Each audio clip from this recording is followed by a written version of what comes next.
দিতে গেলে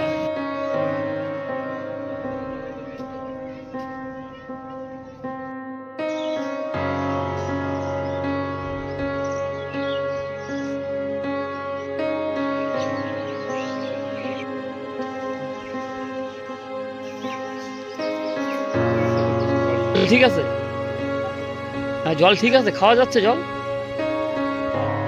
খাওয়া উপযুক্ত হয় না এখন। বিশাল ক্ষতি হয়েছে, বিশাল বলে বোঝানো যায়।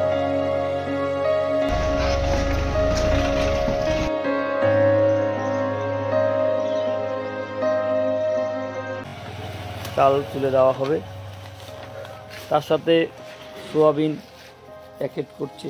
তাদের স্বাস্থ্যের কথা চিন্তা ভাবনা করে স্যানিটারি প্যাডের ব্যবস্থা করা হয়েছে। অর্থ দিয়ে মানুষ ভীষণভাবে সহযোগিতা করেছেন।